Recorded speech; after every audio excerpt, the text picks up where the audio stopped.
heading deep down, we're sliding without noticing our own decline.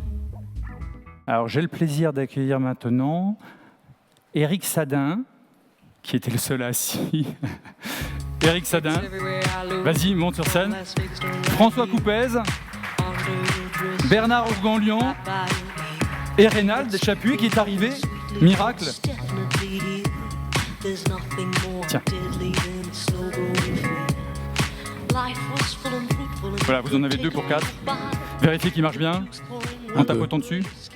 Ouais, c'est bon, parfait. Alors, on va parler de Big Data. Faut-il en avoir peur, finalement ? C'est peut-être la première question que je vais vous poser. François. Alors, François est avocat. Hein. Je ne vous les ai pas présentés, vous les avez sous les yeux. Hein, donc, François, c'est l'avocat. Éric, c'est un petit peu la personne qui va être le contradicteur, qui va dire aussi et soulever peut-être les interrogations et certains risques peut-être potentiels du Big Data. Et puis on a 2 personnes qui sont forcément archi convaincues par le côté opportunité formidable que peut représenter le Big Data, que sont Reynald Chapuis, Monsieur Innovation de Pôle emploi, et Bernard Ourganlian, CTO et CSO, je crois, de Microsoft. Tu nous diras tout à l'heure ce qui se cache derrière ces acronymes.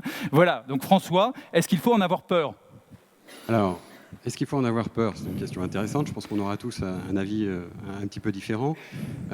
C'est l'émergence d'une nouvelle technologie, en tout cas certains le pensent. En fait, c'est dans les vieux pots qu'on fait les meilleures soupes. C'est surtout, comme toute technologie, de façon générale, quelque chose qu'il faut savoir maîtriser et encadrer, que ce soit au niveau technique, que ce soit au niveau éthique, que ce soit au niveau juridique. Donc à partir du moment où c'est bien fait, à partir du moment où c'est anticipé, à partir du moment où c'est cadré, à tout point de vue contractuel, technologique, etc., a priori, il ne faut pas forcément en avoir peur en soi, c'est juste quelque chose qui offre énormément d'opportunités. Mais par exemple, pour revenir sur ce qui a pu être dit antérieurement, quand on comprend qu'il y a des personnes qui puissent avoir peur qu'on trouve des informations sur leur profil LinkedIn et qu'on puisse les utiliser dans un autre cadre, on peut comprendre légitimement cette peur. Il faut surtout savoir que là, à partir du moment où on ne les a pas prévenus préalablement, donc ce qui va générer cette peur, on est surtout dans le cas d'une collecte déloyale de données à caractère personnel qui a déjà été jugée à la fois par la CNIL et par le Conseil d'État, qui a mené à l'avertissement de l'entreprise qui s'était amusée à faire ce genre de choses. Donc c'est parfaitement possible, mais si c'est encadré, si on demande l'autorisation, si on informe préalablement, etc., etc. Le tout, c'est de maîtriser la technologie que l'on met en œuvre. Éric, faut-il en avoir peur ? Est-ce que c'est le grand méchant loup, le Big Data ? Je pense que, comme dit le dicton, la peur est mauvaise conseillère. Moi, pour ma part, je n'aurais pas posé la question ainsi. Comment tu l'aurais posé ? Quel type de savoir acquérons-nous pour quel type de pratique ? Je pense, voilà. Mais peut-être que c'est un peu trop long, un peu trop... Bon, peu importe. Donc, moi, la question de la peur, je ne me la pose pas.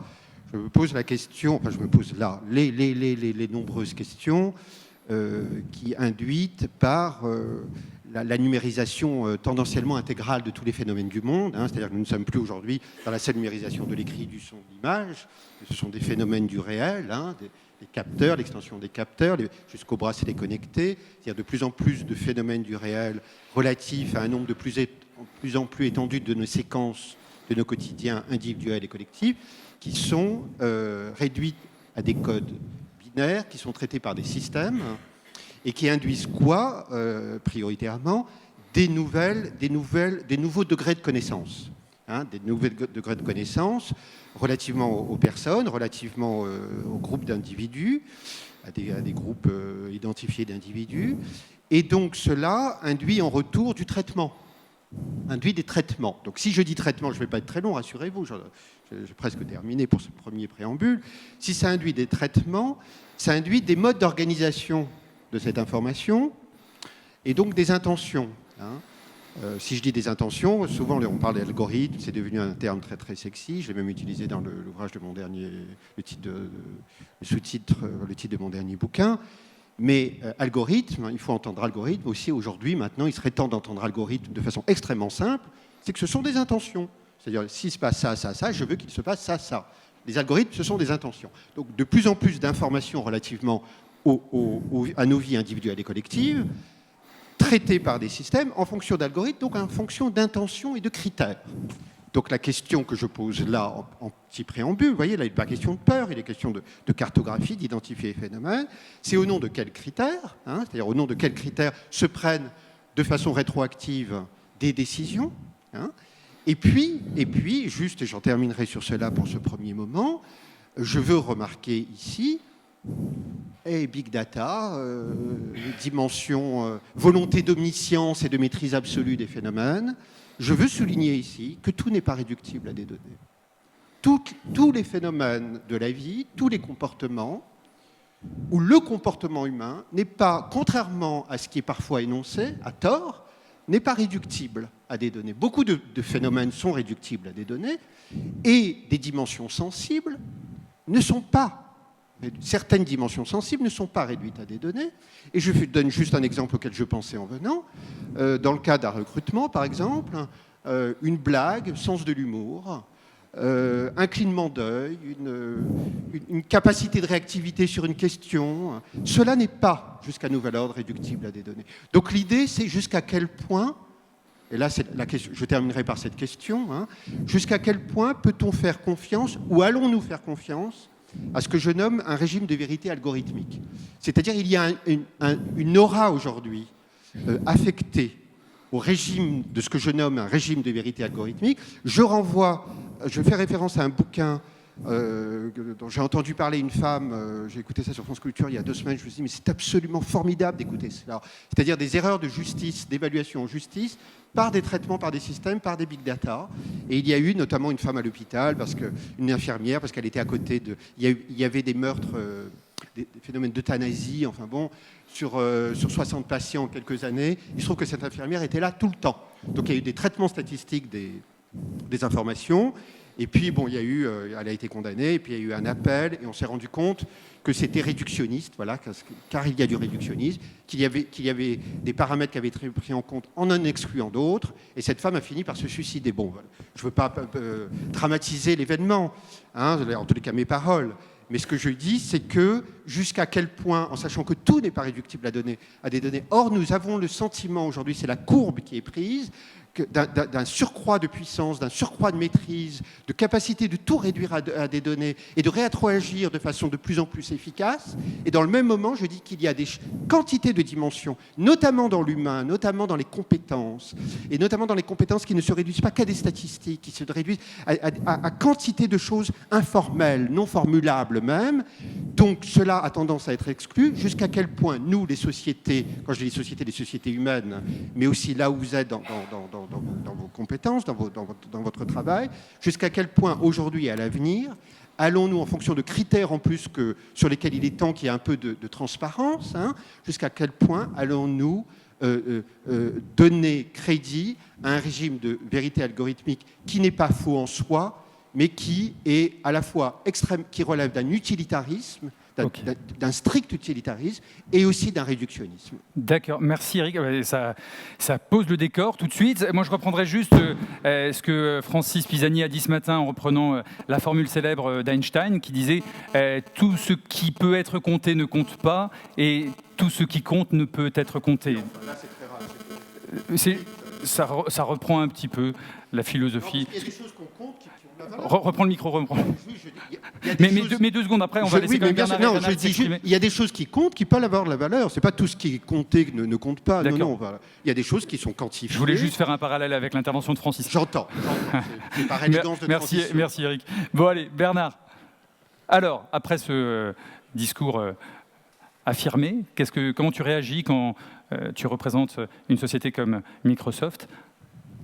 Alors, il y a beaucoup des propos d'Éric que je ne démentirai en aucune façon. Il est clair que derrière tout ce dont on parle, il y a évidemment des dimensions sociétales, des dimensions éthiques, des dimensions anthropologiques, des dimensions sociologiques qui doivent être prises en compte. Mais comme l'objectif quand même c'est d'avoir un peu un débat, je vais essayer de positiver le sujet des big data, même si au fond de moi, je pense qu'il y a effectivement une éthique de la donnée à définir, etc., sur laquelle on pourra le cas échéant revenir. Donc, derrière les big data, évidemment, il y a un potentiel économique qui est extrêmement significatif. Il y a une étude qui a été publiée par le cabinet IDC l'année dernière, qui portait sur 20 pays, à travers plus de 2000 entreprises qui ont été interrogées. Et à travers l'étude qui a été publiée, il a été démontré, évidemment ce sont des études prospectives, donc on peut toujours débattre, que dans l'intervalle 2014 à 2017, donc sur 4 ans, il y avait un potentiel de création de nouveaux chiffres d'affaires de 54 milliards d'euros, ce qui représente pour la France 0,6 points de PIB. Donc 0,6 points de PIB, c'est ce qui permet de passer une France qui n'embauche pas à une France qui potentiellement pourrait embaucher. Donc l'impact pour à la fois tous les recruteurs qui sont ici, mais d'une manière beaucoup plus générale, pour chaque citoyen autant que l'on est, c'est évidemment un impact extrêmement positif, potentiel. Alors il est potentiel dans la mesure où ça nécessite à la fois de récolter de nouvelles données, d'utiliser de nouvelles données qui sont aujourd'hui non utilisées dans la plupart des entreprises. Ça nécessite d'utiliser de nouveaux outils. On parlera peut-être de l'apprentissage machine, du machine learning un peu plus tard, qui effectivement permet d'utiliser ces données. Il y a la nécessité d'utiliser ces données pour les présenter à de nouvelles personnes, potentiellement des décideurs métiers dans les entreprises, dans une logique où on présente ces informations au bon moment pour être capable de prendre la bonne décision par rapport à ces données. Donc évidemment, le potentiel en tant que tel, il est là. Il est aujourd'hui exploité par un écosystème, notamment de start-up, extrêmement vivace. Donc derrière les big data, il y a effectivement beaucoup de questions qu'il faut qu'on se pose en tant que citoyen, mais il y a aussi un potentiel business très significatif. Donc je vais m'en arrêter là pour essayer de ne pas manger le débat, mais on y reviendra. Mais enfin, moi, du coup, je t'invite à poursuivre juste sur le point que tu avais soulevé lors de notre échange téléphonique, à savoir le contraste, le paradoxe, finalement, entre ce potentiel de création et le potentiel destructeur. Alors, est-ce que tu peux juste nous dire pourquoi il y a un paradoxe déjà ? Alors, clairement, derrière la collecte des données et la possibilité ou le potentiel d'automatisation que ces données ont, il y a évidemment, on est en plein dans une logique schumpeterienne de destruction créatrice. D'un côté, l'automatisation d'un certain nombre de tâches, c'est le rapport qui a été publié par le cabinet Roland Berger l'année dernière, au mois d'octobre, qui faisait état du fait qu'il y a 42% des métiers qui pourraient être tout ou partiellement automatisé d'ici 2025. Et ça avait comme conséquence le potentiel de destruction de 3 millions d'emplois à cet horizon. Donc il y a évidemment une dimension sociale très lourde derrière cette capacité à automatiser. Et le paradoxe qui effectivement se situe derrière et qui est vraiment au cœur de cette logique schumpeterienne dans laquelle la question centrale, c'est de savoir si on est capable de créer plus vite qu'on ne détruit, c'est aussi le potentiel très intéressant en termes de recrutement que tous les métiers autour de la donnée peuvent représenter d'une manière générale dans la plupart des sociétés. Donc on parle du data scientist comme étant, c'était Harvard Business Review qui disait ça, le job le plus sexy du siècle, ouais. Avec effectivement des potentiels qui en fonction des analystes vont, on va dire, entre 100 000 et 200 000 jobs qui ne seront effectivement pas satisfaits à l'horizon 2020 dans ce domaine. Donc il y a effectivement un potentiel très intéressant de création d'emplois. Et donc évidemment la question qui est au centre de la résolution de ce dilemme, c'est quid de la formation, quid de la capacité à reformer des collaborateurs à des nouveaux métiers, donc la notion de la formation continue. Bref.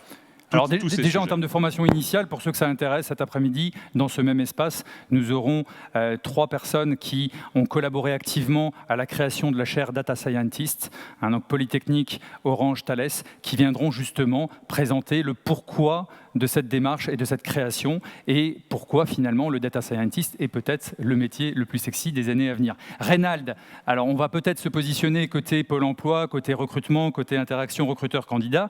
Quelles sont les opportunités, les risques éventuels aussi, évidemment, de ce big data pour un acteur aussi important que Pôle emploi?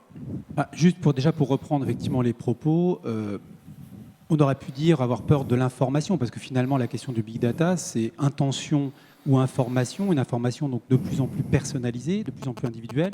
La question, c'est bien la question de la conscience collective, de la gouvernance, les prises de décision par rapport à ces intentions. Et je pense que là, en tout cas, nous, moi j'ai la chance de faire de l'innovation et de la RSE. C'est-à-dire, je m'occupe aussi de la question de l'engagement social, sociétal, la question à un moment donné par rapport à des informations, de la prise de décision dans une organisation qui est complètement humaine. Hein. Il y a 56 000 collaborateurs, il y a des collaborateurs effectivement qui accompagnent, qui ont besoin d'empathie, etc. Toute cette question finalement ne fait que pousser encore plus loin cette question de la place de l'homme dans un système qui est effectivement totalement informationnel.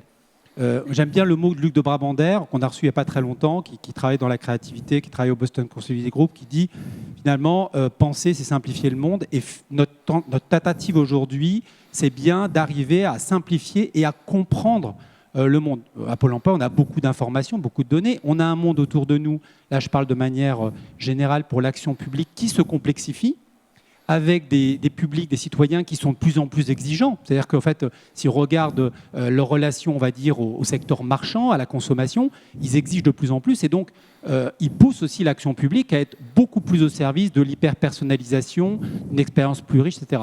Donc les acteurs publics ne peuvent pas faire comme si ça n'existait pas. On est obligé de comprendre cette partie-là. La meilleure manière de faire, c'est d'y entrer. Alors, j'avais fait lors de l'échange téléphonique un point très précis et je pense qu'il est assez clé par rapport déjà à l'environnement public.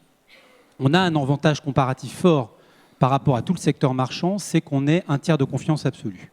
C'est-à-dire que la relation qu'on entretient avec un citoyen, dont on est d'ailleurs totalement redevable en termes d'action, c'est la garantie de ne pas mobiliser, de ne pas utiliser des données à caractère personnel en aucune mesure et en tout cas jamais sans son consentement éclairé. Donc ça, ce point-là, on a même une déontologie validée par l'INSEE, etc. Quand on a fait des challenges autour de la mobilité, par exemple, on fait de l'échantillonnage au 1/12e pour éviter totalement, et c'est impossible d'un point de vue statistique, de retrouver des individus par rapport à des agrégats. Enfin, on travaille vraiment dans cette conscience d'utilisation, de mobilisation de la donnée. Et je pense que ça, c'est une question qui se pose aujourd'hui aux organisations marchandes. C'est au préalable de bien poser aussi un cadre par rapport à l'utilisation effectivement des données et que ce cadre représente bien l'engagement sociétal de l'organisation qui les porte. Bon, ça, c'est le premier point. Deuxième point, ça ne nous empêche pas de faire des choses. Et je dois dire qu'avant de parler de big data, j'aime bien parler de data, on a aussi énormément à progresser en termes d'action publique sur la donnée. Ça veut dire, notamment on vient de le tester dans le cadre d'un challenge, on a fait ce qu'on appelle une start-up d'État, c'est-à-dire qu'on a lancé un challenge sur notre plateforme d'innovation collaborative qui est largement utilisée par les collaborateurs. On a choisi un collaborateur, on lui a donné les moyens de développer la solution qui répond à son besoin et lui disait, voilà un sujet vraiment du big data, hein. Il disait, c'est quand même fou, j'accompagne des demandeurs d'emploi, 75% du marché aujourd'hui de l'offre d'emploi est caché, je ne peux pas raisonnablement l'accompagner de manière efficace sur tous les métiers. Ben ça, c'est un constat vraiment qu'on peut faire collectivement. Enfin, ce n'est pas le conseil à l'emploi, c'est de manière générale, puisque vous ne couvrez pas avec une vue globale 360 l'ensemble des offres.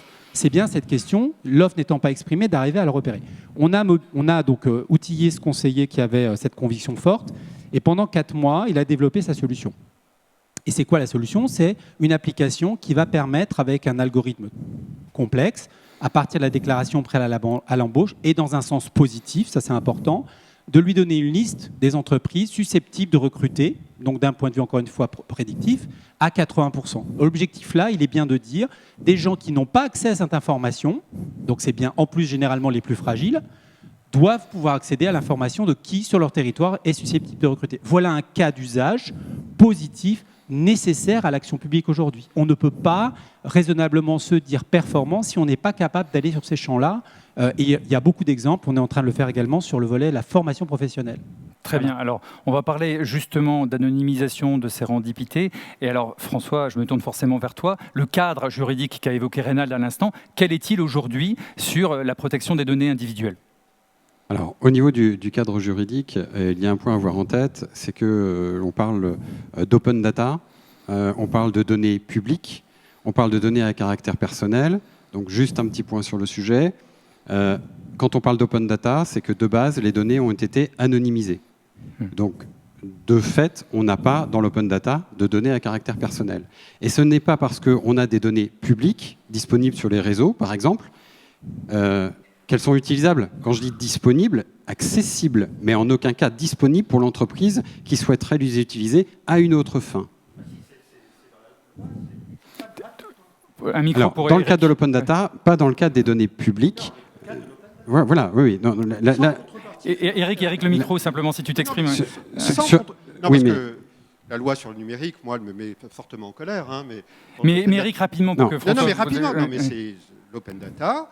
Toutes les données scrupuleusement structurées par les administrations publiques, par l'État, il est écrit dans un article de loi, elles peuvent être réutilisées librement à d'autres fins que leur vocation initiale de service public. Alors- Et cela, pour l'économie des startups, utilisées librement sans contrepartie financière, c'est juste une parenthèse, hein, mais quand même... Alors, vous avez c'est parlé de- une parenthèse importante, mais s'il vous plaît, là on parle bien de données sais bien. qui ont été Oui, non, anonymisées. mais elles sont- En mais aucun celles-ci cas sont des données à anonymisées. caractère personnel. Voilà, En plus, ouais. ces startups peuvent les revendre en retour à Mais l'État. on va justement parler de cette anonymisation et de la sérendipité, justement, parce que François a un point Voilà. très important là-dessus. Ouais. Sur les données à caractère personnel, ce n'est pas parce que ce sont des données publiques qu'elles peuvent être utilisées à d'autres fins.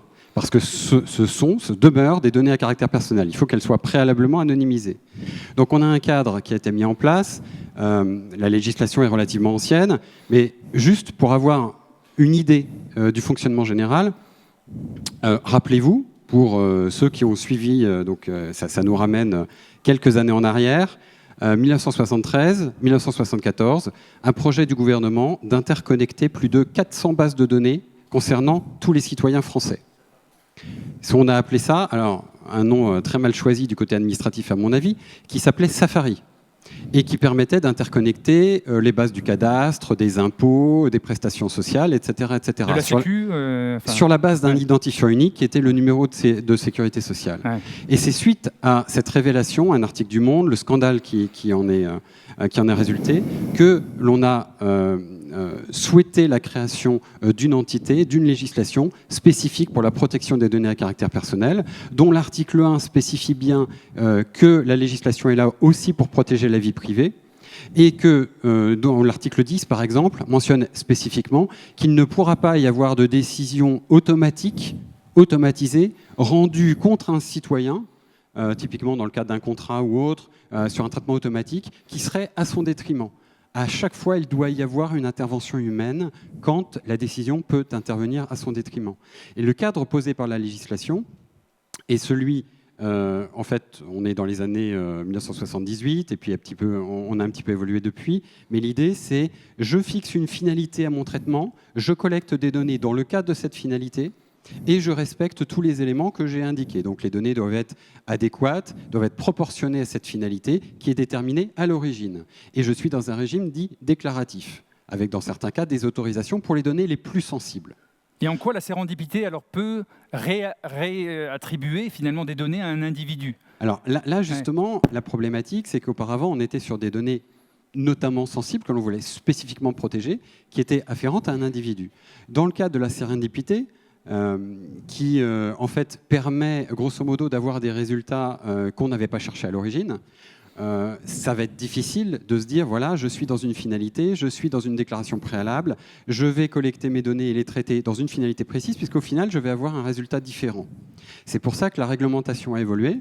Nous avons un projet de règlement européen qui est sur le point d'aboutir et qui prévoit le passage d'un régime de formalité à un principe de conformité avec un suivi à tout moment de la vie de la donnée et de la nécessité de la protéger. Si on est sur une donnée qui a été anonymisée et qui est désanonymisée par la suite de traitement, parce qu'on est dans le cadre à l'heure actuelle où on a une immensité de données qui sont non spécifiques, non référentes, non sensibles, mais qui forment la toile qui permet au final d'identifier un individu dans certains cas. Si on revient à cette identification, alors on se replace dans le cadre de la loi et il faudra avoir mis le cadre nécessaire en place et suivre cette finalité, suivre les garanties d'information du salarié, suivre l'ensemble de la réglementation qui va s'appliquer pour qu'on soit dans un principe de conformité à tout moment. Et savoir qui, finalement, n'aurait éventuellement pas respecté l'anonymisation. Enfin, tu avais donné un exemple très concret, je crois, sur une population donnée dans une ville déterminée avec un métier exercé, une personne qui aurait un chien qui serait fumeur, et finalement, quand on compile toutes ces données, quand on les agrège, on se retrouve à identifier un seul et unique individu qui habite dans cette rue-là, dans cette ville, qui exerce ce métier, qui a un chien et qui fume. Et du coup, alors que pourtant toutes les données étaient anonymisées au départ, on peut se retrouver, c'est ça la sérendipité, on peut se retrouver à pouvoir à nouveau donner un nom. Tout à fait. Alors, c'est un exemple que tu as parfaitement présenté. C'est loin d'être nouveau, cette idée de désanonymisation. Mais simplement, plus on a de données, plus on a des traitements en temps réel, et plus le risque augmente. Il y a des études qui ont été faites, notamment des chercheurs, avec un chercheur du MIT l'année dernière, qui a fait ça avec simplement les tickets de paiement et les informations bancaires, et simplement avec 3 achats placés à un moment donné, en réussissant sur une base de plusieurs millions de personnes, à réussir à 90% à arriver sur une identité, en croisant avec d'autres informations de type Twitter et autres. Ouais. Donc on arrive à avoir une désanonymisation qui est beaucoup plus facile que par le passé. Mais ça, le problème existait à l'origine, maintenant il devient beaucoup plus important. Il suffit juste de penser différemment la réglementation, ce qui est en train de faire le règlement européen, pour s'adapter à la situation. Règlement européen qui prévoit des sanctions extrêmement fortes, puisqu'on parle de 2 à 5% du chiffre d'affaires annuel mondial de l'entité. Donc là aussi, on change vraiment de niveau d'univers. Et puis des sanctions qui peuvent être très pratiques. C'est-à-dire, j'utilise une base de données, je l'ai mis à jour, j'ai trouvé plein de choses sur cette base de données, je la vends. La Cour de cassation nous dit, si vous n'avez pas fait les formalités techniques préalables, votre base ne vaut plus rien. C'est-à-dire que vous l'avez donné et en plus, vous devez, vous l'avez vendu, donc la personne l'utilise et en plus, vous devez rembourser l'argent de la vente. La Cour de cassation a considéré qu'elle était hors commerce. Donc des sanctions très fortes, des sanctions d'image, d'interventions diverses et variées, une obligation de sécurité également. Et ce genre de situation risque de forcément se multiplier au vu de l'ampleur que prend le big data. Eric, tu veux réagir alors ? Je vais réagir sur 3 petits points. Je vais essayer d'être le plus rapide possible. Je voulais juste terminer ce que j'avais dit concernant l'open data. Cession des données publiques à des entreprises qui peuvent librement les utiliser et qui en plus peuvent les traiter et revendre des traitements de données. Rapproche peut-être le micro un tout petit peu. Revendre des traitements de données au service de l'État. Moi, ce qui, en tant que citoyen, me choque fortement. Alors, je veux juste faire référence. Nous étions 2 personnes à être invitées devant un congrès de maires en Charente-Maritime il y a 2 semaines. Et il y avait une personne du service du Premier ministre, notre proche d'État Lab, qui a expliqué comment toute l'open data se... Donc j'ai critiqué sa présentation, tout ça est très très bien organisé. Et il m'a quand même dit off micro, parce que c'est une chose que je veux évoquer ici, il m'a quand même dit off micro, vous avez raison, tout ça, mais ne le répétez pas, donc je ne répète pas qui est cette personne, qui est charmante, c'est une personne charmante, qui m'a dit, vous avez raison, tout ça se fait dans l'extrême précipitation, voire dans une surexcitation, et on manque de recul dans les prises de décision, et tout cela Même au niveau d'État Lab. Même au niveau d'État Lab. Tu peux dire qui est État Lab pour le public ? Oui, bon, alors c'est l'agence gouvernementale qui dépend du service de Matignon, chargée de faire en sorte que l'idéologie de l'open data se réalise au mieux. Avec un chief data officer. Voilà. Alors la deuxième chose que je voulais dire, c'est que ce que je nomme la virtualité technologique, c'est pas seulement le virtuel, etc., sur lequel il y aurait tant à dire. Non, la virtualité technologique, c'est-à-dire tout ce qu'on peut faire aujourd'hui, tout ce qu'on peut faire, c'est-à-dire entre aujourd'hui une idée et la réalisation, le délai est de plus en plus serré. Alors j'imagine, et on va le faire. Donc je pense par exemple aux procédures qu'on peut mettre pour en savoir toujours plus, notamment dans le recrutement, en savoir sur les individus. Je vous donne un exemple qui m'a interpellé, qui devrait nous interpeller et qui a interpellé juridiquement.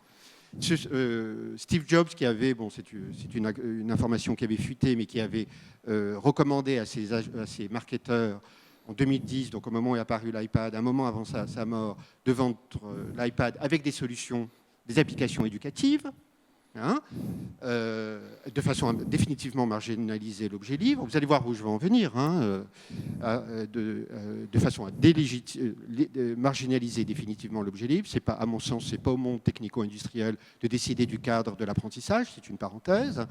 Et que s'est-il passé? C'est que les applications éducatives via les tablettes ont rendu possible une quantification en temps réel des pratiques des étudiants et des professeurs, que ces informations ont été revendues à des compagnies de fournitures scolaires, mais aussi, et là je viens au cœur de notre histoire, à des cabinets de recrutement. Alors que c'était, vous voyez, dans les écoles, dans les lycées, à des cabinets de recrutement. Nous sommes au salon du recrutement, n'est-ce pas, Alors que s'est-il passé? Et là j'ai un avocat à ma gauche, c'est très bien, la table ronde, à mon avis, me semble très bien constituée. Que s'est-il passé? Et il est temps qu'il se passe de temps en temps des choses pareilles. Il s'est passé une class action, une action de groupe, où des parents d'élèves et des professeurs qui ne le savaient pas ont porté plainte et ont eu gain de cause. Car vous voyez ce que je nomme virtualité, c'est-à-dire avec des systèmes, eh bien, le degré de connaissance et d'intrusivité et je pense que l'avocat, monsieur à ma gauche, ne me contredira pas, l'encadrement juridique de ces pratiques est encore extrêmement défaillant. Non seulement il est défaillant, mais à mon sens, il y a presque une collusion du politico-juridique avec le monde technico-industriel au nom des sacro-saints des sacro-saints points de croissance et de l'emploi. Et je veux juste terminer sur un troisième point, je vais être très court, c'est qu'on parle beaucoup, et vous l'avez évoqué Bernard, des destructions d'emplois, on en parle beaucoup depuis 1 an et demi par le numérique, mais on n'évoque pas suffisamment, à mon sens, salon du recrutement, les nouvelles procédures d'évaluation du personnel en temps réel. Et je fais référence à un article que j'ai lu la semaine dernière dans le Washington Post de l'île de la Réunion où j'étais, où le président d'Accenture, donc Accenture tout le monde connaît, une des plus CAC 40, la première, je crois, entreprise de conseil au monde, a quand même dit, vous savez, l'évaluation, il y a des DRH ici, je suppose, hein, oui. L'évaluation annuelle, eh bien, c'est terminé, monsieur Accenture a-t-il dit, c'est terminé, nous allons vers une évaluation continue. Hein. Donc, et là, évidemment, ça pose des questions juridiques et des questions des critères d'évaluation. Or, moi, je pense que, notamment dans le champ du travail et dans les démocraties, quand il n'y a pas de capacité de négociation, d'opposition, et quand il y a des jeux d'évaluation, une fois encore, par des équations algorithmiques qui décident des performances, de la qualité d'un individu en temps réel, par toute une série de capteurs et de procédures de saisie et d'évaluation des performances, il y a un affaiblissement de la vitalité démocratique. Et, à mon sens, et je terminerai sur cela, là j'ai parlé de recrutement entre autres, et de connaissance des personnes et des utilisations, et à mon sens, le pouvoir politico-juridique ne se pose absolument pas ces questions. Le seul souci actuellement du pouvoir politico-juridique est de soutenir les start-up, l'économie des start-up, libérer les start-up, comme dit Axel Lemaire, avec qui, que je n'arrête pas d'égratigner à droite à gauche dans des tribunes, libérer les start-up, sans saisir les incidences civilisationnelles et sans saisir l'affaiblissement démocratique qui est à l'œuvre et qui ne cesse de gagner subrepticement, notamment par l'affaiblissement des marges d'opposition et des négociations, et notamment dans le champ de l'entreprise. Ok, merci Eric. Oui, Redald, vas-y. Je voulais juste donc revenir sur ce que j'expliquais tout à l'heure, c'est pas tant technique, c'est juste pour dire cette conscience qu'évoque Eric, et moi je pense que c'est vraiment important d'entendre aussi ce type de message, c'est-à-dire la question de la conscience collective. L'intelligence collective, pour moi, c'est un peu aussi ce qui émerge avec ces phénomènes de données massives. Hein. C'est le fait, effectivement, de pouvoir coopérer, collaborer avec des groupes. Alors, tu prenais l'exemple de Class Action, mais de manière générale, les utilisateurs aujourd'hui sont des consommateurs, ils ont un pouvoir de consommation. On voit bien que des entreprises qui ne respectent pas les règles, on est en plein dans l'actualité, de transparence, de redevabilité, on a un coût économique majeur. Hein. On pense effectivement au secteur automobile, mais ce n'est pas le seul.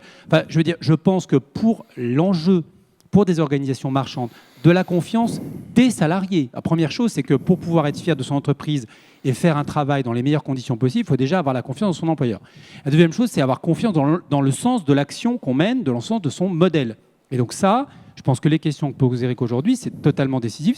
C'est quoi notre modèle et comment on fait notre travail, avec quel type d'information, en laissant finalement aussi cette question de la liberté ou de libre arbitre, qui est quand même une valeur absolument essentielle d'un point de vue démocratique. Et donc je voulais reprendre le micro pour revenir sur cette question du partage de la donnée, en tout cas nous, dans le travail qu'on fait, c'est vraiment important. Donc il y a un déontologue, il y a à l'INSEE, il y a des gens vraiment dont c'est le métier de vérifier avec la labellisation et la statistique publique cette question du partage des données publiques. Donc nous, les statisticiens, ils sont bien entendu formés là-dessus. Et ce que j'expliquais tout à l'heure, c'est qu'on ne donne pas dans les cohortes de données de population inférieure à 12, parce que le croisement étant possible, tu ne peux pas retrouver, donc s'il y a moins de 12, c'est 0, c'est-à-dire on ne te donne pas l'information, de manière effectivement à ne pas pouvoir, par le recroisement, identifier les individus. Donc tout est fait pour éviter... C'est important que, et je le dis pour aussi les organisations qui s'y intéressent, il y a des possibilités pour empêcher, d'un point de vue certitude, l'identification d'un individu par le support statistique, c'est-à-dire la manière de fournir le jeu de données est un travail en soi. C'est-à-dire qu'on ne fait pas de l'information comme ça. Il faut d'abord savoir ce qu'on met à disposition, comment les gens vont le comprendre. Donc c'est la question de l'accessibilité à l'information et vérifier effectivement que à aucun moment par un recoupement, on est capable d'identifier un individu. Ça, pour moi, c'est la garantie quand même d'une démarche autour des données qui est réussie. Hein. Est-ce que, Bernard, parce que toi, tu étais intervenu dans notre échange justement pour préparer cette table ronde, sur le fait qu'il y a une corrélation et causalité quand même, et que est-ce qu'on doit s'interdire d'utiliser certaines données qui pourraient permettre de résoudre certains phénomènes ou certains problèmes par le simple fait que, de par cette sérendipité, on puisse se retrouver dans les situations évoquées par François et par Eric. Comment tu te positionnes par rapport à ça? Alors, je voudrais juste réagir un tout petit peu par rapport à ce que vient de dire Reynald. Il se trouve que je suis docteur en statistique, donc j'ai un peu connaissance sur ces sujets-là. Quand on regarde le sujet du respect de la vie privée, la capacité effectivement à émettre des données qui ne puissent pas être désanonymisées, on se heurte à une problématique technique extrêmement complexe où on peut, je ne vais pas rentrer dans les détails des théories mathématiques sous-jacentes, la seule façon que l'on ait de pouvoir garantir, quand je dis garantie, c'est probabilité zéro de désanonymification. La seule façon de le faire, c'est qu'entre les données et le consommateur de ces données, il y a un curateur qui en fait nettoie les données de telle façon qu'on ne puisse effectivement pas les désanonymiser. Humain ou potentiellement machine, c'est pas la question. Et en fait, on peut démontrer mathématiquement que la seule façon d'avoir un curateur parfait, c'est que le curateur ne distribue que des données aléatoires. Évidemment, les données aléatoires n'ont aucun intérêt. On ne peut rien faire de données aléatoires. C'est ce qu'on appelle un bruit blanc, on ne peut absolument rien en faire.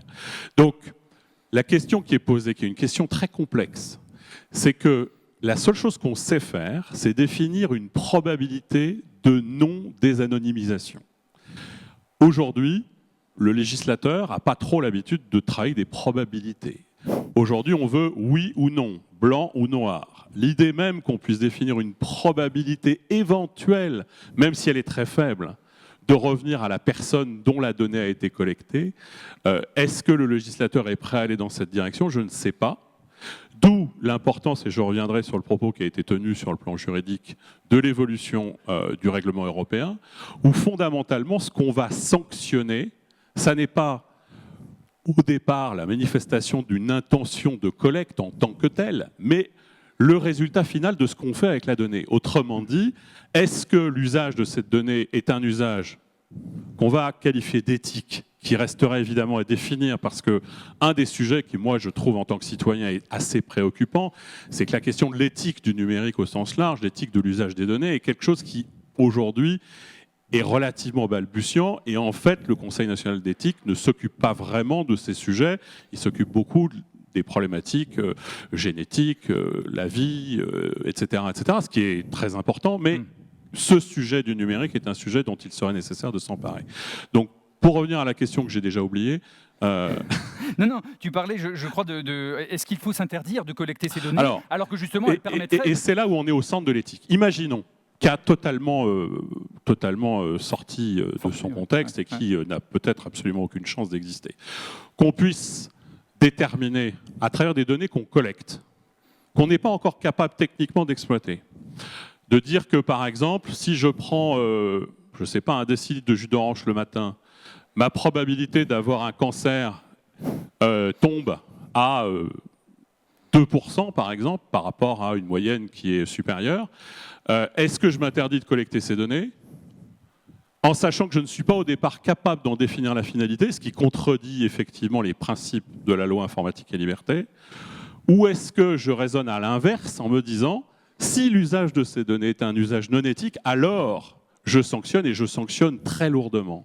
Ce qui est très compliqué dans cet environnement, c'est finalement, alors on parlait d'utilitarisme tout à l'heure, la question qui est très complexe et qui nous interpelle tous en tant que citoyens, mais aussi en tant qu'êtres humains, c'est de dire, si j'acceptais cette collecte et que ça me permette éventuellement de me sauver dans 20 ans, est-ce que j'accepterais cette collecte ou pas? Est-ce qu'il faut que la société réglemente ça pour moi, pour se protéger collectivement? Toutes ces questions sont des questions, à mon sens, de nature éthique, qui nous dépassent en tant que citoyens individuels, parce qu'il faut confronter des points de vue avec des angles de vue complètement différents pour être capable de se faire une idée de cette question, en sachant qu'une décision qui peut être prise à un instant donné, de nature législative, peut très bien être nécessité d'être remise en cause 2 ans ou 3 ans après parce que la technologie aura permis de faire des choses qu'on ne pouvait pas imaginer de faire avant. Et donc la question, et c'est un peu la question soft law versus hard law, est-ce qu'il faut avoir un dispositif de régulation reposant sur l'éthique qui soit éventuellement sanctionnable après au terme de la loi, ou est-ce qu'il faut prévoir tous les cas possibles au départ en se disant comme ça je suis tranquille? Sujet, moi je trouve très compliqué et sur lequel je serais très humble. Tu veux réagir, François? Alors, pour le coup, on est presque à l'opposition entre droit anglo-saxon et droit romain, avec le droit anglo-saxon qui est plutôt dans une logique il faut absolument tout prévoir, et le droit romain qui est plutôt sur les grands principes posés et l'interprétation du juge, et quelque part aussi le bon sens du citoyen. Je voulais juste réagir sur l'affaiblissement de la vitalité démocratique dans le cadre de l'évaluation de la performance qu'Éric Sardin indiquait. Alors, je ne veux pas me positionner pour ou contre, etc. Je trouve que la réflexion est vraiment intéressante, mais il faut aussi garder en tête que cette position-là, quelque part, elle a déjà été mise en avant par la Chambre sociale de la Cour de cassation depuis déjà longtemps. Parce que qu'est-ce que nous dit la Chambre sociale de la Cour de cassation sur l'évaluation des performances et en l'occurrence de ce qui va derrière, c'est-à-dire le salaire? L'employeur doit pouvoir établir de façon objective pourquoi est-ce qu'il y a des variations de salaire au sein de son entreprise entre telle et telle personne. Eh bien, clairement, ce type de décision va impacter forcément l'utilisation des dispositifs de big data, puisque grâce au big data, on va avoir une approche probabiliste, on va avoir une approche qui va être statistique, et on va pouvoir dire très précisément où la personne se situe par rapport à d'autres personnes qui ont exactement le même parcours, exactement la même action, dans l'entreprise, voire dans d'autres entreprises. Donc ça ne sera plus à la tête du client. Non, mais ça, c'est quand même super intéressant, ça. Mais là, c'est une opportunité, Eric. Enfin, est-ce que c'est une opportunité? Est-ce que c'est une opportunité? Je ne sais pas. La question se pose. C'est plutôt la décision une série de décisions de la Cour de cassation qui ont été rendues il y a déjà très longtemps. Est-ce qu'avec l'éruption de systèmes tels que le Big Data qui le permettent véritablement, ne vont pas conduire justement à la mise en avant de ce dispositif, alors que justement au niveau éthique, on peut se poser des questions. C'est un point. Mais à l'inverse, si l'entreprise traite, collecte, utilise les données de son salarié avec son consentement pour l'établissement de ses statistiques générales sur l'évaluation, la performance, etc., ce qui est possible par les textes, et ce que la Chambre sociale, quelque part, nous dit de faire.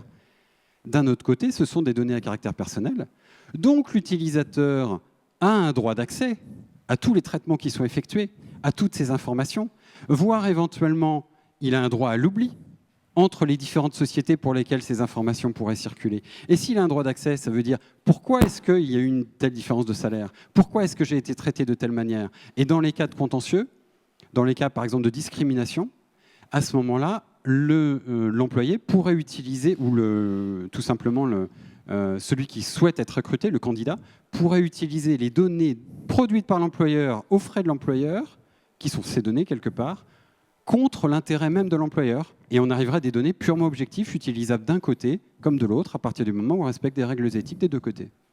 Ok, Eric. Oui, alors nous sommes j'ai analysé ça dans mon dernier bouquin, excusez-moi de citer mon dernier bouquin, mais nous sommes dans un moment rendu possible par la technologie, mais pas seulement, hein, c'est plus large, il y a des ressorts économiques, marqués par la propension à la quantification et la capacité de quantifier nombre de comportements, notamment dans le champ du travail. Et ce qu'il se passe, c'est que, alors, c'est la deuxième fois que nous faisons un débat ensemble, Bernard, donc vous avez bien compris que je n'ai rien contre vous personnellement, c'est tout le contraire même. Mais par exemple, concernant Microsoft, IBM et d'autres entreprises, ces entreprises ont des fortes capacités de conviction, de vente, de solutions, comme on dit, hein, de solutions notamment marquées sur la quantification en temps réel de quantité de chaînons de production ou de surface de nos quotidiens. Je pense par exemple, parce que nous parlons d'évaluation des performances du personnel. Nous l'avons déjà évoqué, cela peut-être pas suffisamment, mais nous l'avons évoqué. Mais je pense par exemple au géant de la distribution Walmart, qui est un système qui a fait développer, alors je ne sais plus par qui il l'a fait développer, c'est pas lui qui l'a fait développer, un système qui s'appelle Retail Link, puisqu'ils ont leur propre enseigne de vente, donc ils ont en temps réel la visibilité des ventes aux enseignes, donc les stocks, les stocks disponibles, et des systèmes sont capables en temps réel, parce qu'ils ne produisent pas, Walmart, de passer, vous allez une fois comprendre, enfin une fois de plus, j'espère comprendre pourquoi j'évoque cela, parce que c'est encore un point extrêmement important, et ça, il est question du travail, c'est des systèmes qui dialoguent entre eux, des robots, qui passent commande à des sous-traitants les mieux disants et capables de répondre à des cadences de production demandées par les systèmes, donc en l'occurrence les réquisites de Walmart. Alors vous savez, quand dans l'entreprise, je reviens à cela, il y a des résultats d'équations qui imposent des cadences de production à des délais imposés, une fois de plus parce que je nomme régime algorithmique, allez vous opposer à des équations visibles sur les écrans. Et historiquement, le contremaître était une figure majeure dans l'entreprise, c'est-à-dire la personne chargée de faire en sorte que les directives de l'entreprise soient réalisées au mieux dans les chaînes de production. Et le contremaître, qu'est-ce qu'il se passait avec le contremaître? Eh bien, on pouvait s'opposer, on pouvait y avoir du conflit, il pouvait y avoir de la négociation, de la discussion, voire du conflit violent, et puis cela conduisait à un moment ou à un autre à la négociation, et on appelle ça de l'acquis dans l'histoire. Alors, quand le contremaître est en train de disparaître au profit d'équations qui s'imposent aux personnes travaillant dans une entreprise, on appelle ça aujourd'hui le data-driven manufacture. Ça dit tout, c'est-à-dire qu'avec des capteurs, des connaissances en temps réel de toutes les productions, des chaînons de production, des cadences de production et des modalités de travail, et qui imposent en temps réel les cadences de production, on appelle ça feedback d'économie, c'est un autre terme, c'est-à-dire en temps réel, on voit ce qu'il se passe et puis on rétroagit, c'est toujours la même histoire. Quand la figure humaine qui est autorisée avec du conflit, la négociation, la délibération, est en train de disparaître, eh bien, une fois de plus, et là je ne parle plus seulement d'évaluation de mesures de performance, c'est le cadre de la négociation, de la discussion et des droits qui ont été acquis, qui sont en train d'être balayés par des solutions vendues à la va-vite, avec la précipitation. C'est pour ça que j'ai évoqué tout à l'heure cette personne du service du Premier ministre. Il parlait de précipitation. Je pense qu'il y a des précipitations à adopter des solutions, et vous faites le business, c'est bien normal, mais qu'il y ait de la contradiction. Nous partons comme principe, c'est Montesquieu, les démocraties, c'est la séparation des pouvoirs et des contre-pouvoirs. Alors, si le monde numérico-industriel veut dicter le cadre de l'enseignement, moi je m'y oppose et il est temps que nous y opposons. S'il veut dicter le cadre d'organisation des lieux et des instances de travail, eh bien qu'il le fasse, mais qu'il y ait en retour de l'opposition et de la distance critique. Or, à mon sens, ce n'est pas ce qui a suffisamment lieu aujourd'hui. Et je terminerai juste par dire, non seulement ce n'est pas ce qui a suffisamment lieu aujourd'hui, mais c'est en plus un modèle qui est soutenu par le monde juridico-politique, et notamment, je fais référence à une loi qui va bientôt être adoptée, exposée, la loi Macron 2. Ah oui. Ok, alors merci. On a dépassé un tout petit peu, mais je vais quand même laisser la possibilité à la salle évidemment de réagir et de vous poser quelques questions. J'espère là qu'il y en a pour le coup des questions à nos 4 intervenants. Là, Marie-Pierre, juste ici, à gauche, en blanc. Vas-y Marie-Pierre. Et dis-nous à qui tu adresses la question aussi éventuellement. Alors, aux philosophes. Et aussi aux chefs d'entreprise. Mais il faut que tout le monde s'exprime. Mais vas-y. Je vais répondre très court et après. Voilà, vas-y. Vous parlez d'éthique, je pense que c'est une vraie problématique du traitement des données. Est-ce que vous ne pensez pas que c'est une dimension qui devrait être beaucoup plus politique au sens positif du terme? C'est-à-dire qu'aujourd'hui, effectivement, il y a une innovation qui dicte un peu les usages et l'évolution de notre société. On fait des expérimentations, c'est bien. Mais est-ce que finalement, ce ne sont pas les politiques qui devraient s'emparer de ces sujets pour finalement savoir quelle société on veut faire, quelle humanité demain dans ce monde de l'innovation? Je vais vous répondre très rapidement et puis laisser la parole aux autres personnes de la table ronde. Quant à moi, relativement à mes observations et à ma recherche depuis un certain nombre d'années, désormais, j'en suis arrivé récemment à cette conclusion, je ne fais plus du tout confiance au pouvoir politique pour opposer un contre-pouvoir à ce que j'appelle le techno-pouvoir, qui veut faire du business, c'est son droit, mais au moins qu'il y ait du contre-pouvoir relativement à la puissance du monde numérico-industriel qui veut imposer sa loi, c'est-à-dire ses solutions. Or, les solutions aujourd'hui ne doivent pas être que technologiques et ne doivent pas être guidées que par le monde numérico-industriel. Or, je reviens sur ce que j'ai dit tout à l'heure, notamment en France, notamment Axel Lemaire, la loi sur le numérique, c'est Bercy. Alors, ce que j'ai dit dans une tribune qui a été publiée dans Libération il y a 2 semaines, à mon sens, aurait dû être Christiane Taubira et au-delà de sa personne, le ministère de la Justice qui aurait dû faire élaborer une grande loi sur le numérique. Ça dit beaucoup de choses. Donc, pour s'opposer, ou en tout cas pour contredire l'extrême ambition du monde numérico-industriel, pour ma part, je ne compte plus du tout sur le pouvoir politico-juridique. En revanche, les questions technologiques et leur ressort économique ne sont plus des gadgets, ne doivent plus être entendus comme de seuls instruments. Elles relèvent de questions éminemment politiques, puisque vous l'avez dit, madame, ce sont des systèmes qui influent, qui interfèrent et qui modifient le cadre de nos existences individuelles et collectives, de l'enseignement à la médecine, au champ du travail, à la question de la maison connectée, à l'intimité, donc des champs majeurs et de plus en plus étendus de nos activités. Puisqu'il y a une sorte de démission, voire de collusion du monde politico-juridique, c'est aux citoyens de se saisir en conscience. Or, nous sommes encore soumis, sous une forme ou une autre, par la séduction des discours, la séduction des solutions, la séduction des ergonomies séduisantes des applications et des protocoles interconnectés. Pour ma part, et je le regrette, il n'y a pas suffisamment de saisissement, alors ça ne se dit pas, je pense que les citoyens, individuellement et collectivement, ne se saisissent pas suffisamment pour faire valoir d'autres exigences que celles dictées par le monde numérico-industriel, qui recherche le profit, c'est son droit, mais il y a d'autres exigences qui doivent concourir à l'organisation de nos vies, que celles seulement dictées par le profit et l'ajustement automatisé de nos existences individuelles et collectives.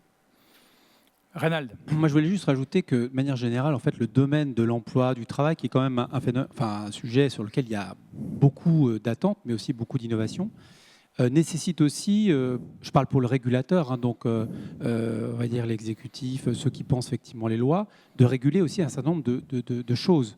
Moi, je vois par exemple, avant je m'occupais d'ANPE.fr et ensuite Pôle emploi.fr, par exemple certains modèles de type start-up qui veulent faire payer le candidat. Personne, en tout cas de mon point de vue aujourd'hui, ne s'est saisi de cette question en disant est-ce que c'est acceptable ? Moi, mon point de vue de citoyen, c'est que ce n'est pas acceptable, en plus ce n'est pas performant. La question, c'est personne ne le régule. Donc j'ajoute là, par rapport à ce que disait Eric, au-delà de la question du politique, c'est bien aussi d'avoir ensemble, c'est encore une fois une question un peu d'un environnement, d'un écosystème entre les DRH, les startups, les acteurs publics, etc., de penser quand même dans une logique un peu on va dire de syndicat professionnel, de dire il y a quand même des règles déjà qu'on doit partager et qui nous permettrait peut-être d'ailleurs collégialement d'être peut-être plus performants en imaginant des données qui seraient cédées par exemple le demandeur d'emploi, qui l'accepterait, pourquoi pas céder à des tiers, mais dans un cadre pour moi éthique qui reste à construire. Et donc ce que je pense aujourd'hui, c'est que, et c'est un petit peu le cas d'ailleurs des économies en général, l'émergence et j'ai envie de dire fulgurant de l'ensemble de ces technologies pose beaucoup plus encore de questions qu'hier, mais me semble très important assez vite quand même qu'on y réponde, voilà, d'un point de vue moral et d'un point de vue éthique. Je voudrais juste ajouter un dernier point pour réagir un peu aux propos d'Éric. On parle de ne plus faire confiance aux politiques et donc de faire confiance aux citoyens en admettant que c'est le modèle qu'on souhaite, un modèle des intermédiaires en démocratie directe ou je ne sais pas. On pourrait aussi débattre, mais ça n'a rien à voir avec le sujet d'aujourd'hui. Plus on imagine que nos concitoyens seront informés sur tous ces sujets, plus dans la réalité, le contre-pouvoir en question se mettra en route de manière inexorable. Parce que toutes les données qui sont collectées, certes, on peut toujours dire que les données sont collectées à l'insu de leur plein gré de l'ensemble des citoyens, mais plus le citoyen sera informé, moins cette collecte sera possible. Et donc, derrière la réalisation du potentiel ou de la promesse, admettons que ce soit une promesse, du big data, il y a la nécessité d'établir une certaine forme de contrat de confiance avec les personnes dont on collecte les données, faute de quoi tout ce dont on parle ne se réalisera jamais. Donc la confiance est absolument centrale autour de ça. Il faut qu'il y ait une plus-value sociétale, bien sûr, mais celle-là, elle va derrière le fait qu'on parle du principe que les citoyens sont suffisamment informés pour ça. Ce qui peut être un sujet dont on pourrait débattre largement, mais fondamentalement, si on veut que les citoyens puissent s'emparer de ce genre de sujet, il faut qu'ils aient le niveau d'information qui va avec. Faute de quoi, leur capacité, ça sera juste de réagir de manière un peu épidermique à un certain nombre de sujets, sans fonder effectivement la réflexion. Donc, toutes ces questions, on a beaucoup parlé aussi d'éthique, nécessitent que derrière cette confiance qui doit exister, il y ait de la part de l'ensemble des acteurs le niveau de transparence que ces entités vont s'imposer, ou que d'une manière ou d'une autre, la loi leur imposera.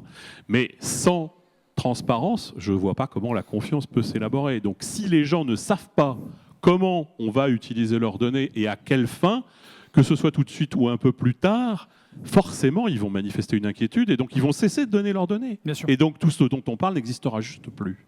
D'accord, merci. Une autre question? Ah, il y a plusieurs mains. Oula, d'accord, d'un coup, on n'osait pas et puis d'un coup, il y a 4 mains qui se lèvent. On y va.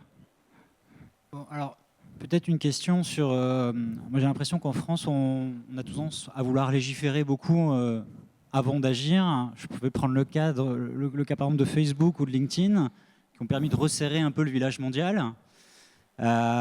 Qui peut dire que LinkedIn... Enfin, moi, je pense, ou Viadeo, bien sûr...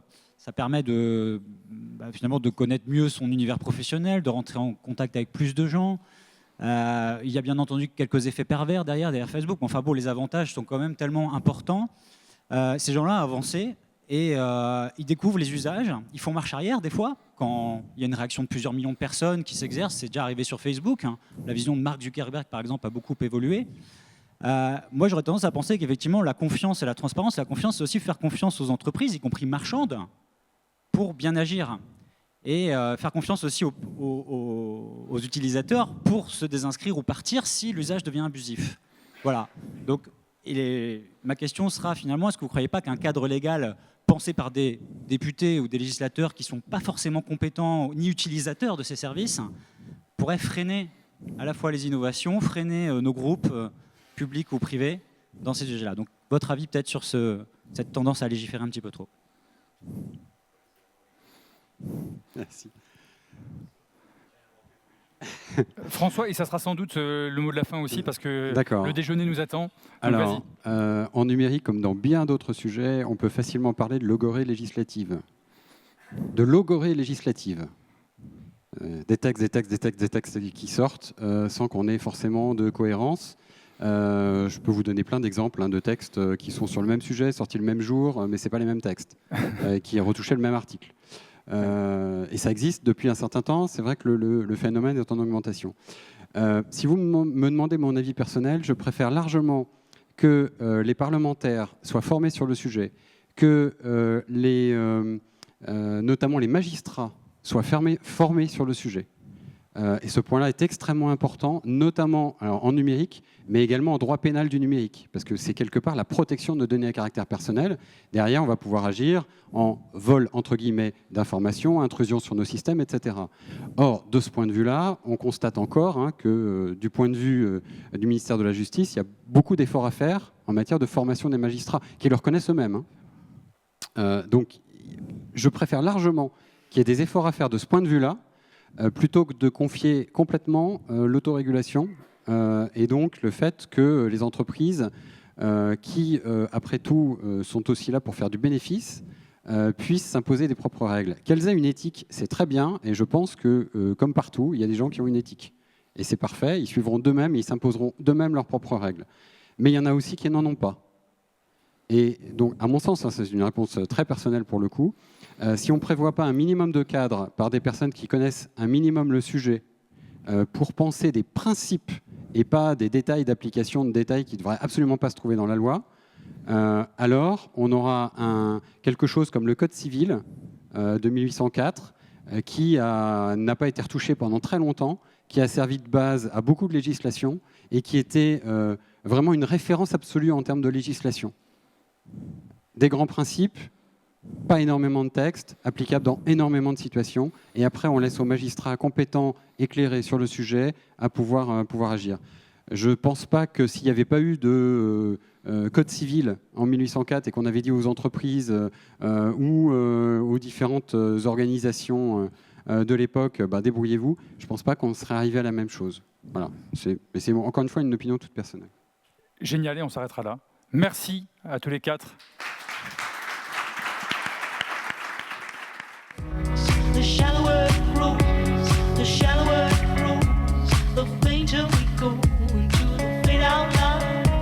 The shallower it grows, the shallower it grows, the fainter we go into the fade out line. Heading deep down, we're sliding without noticing our own decline. Heading deep down, we're hanging.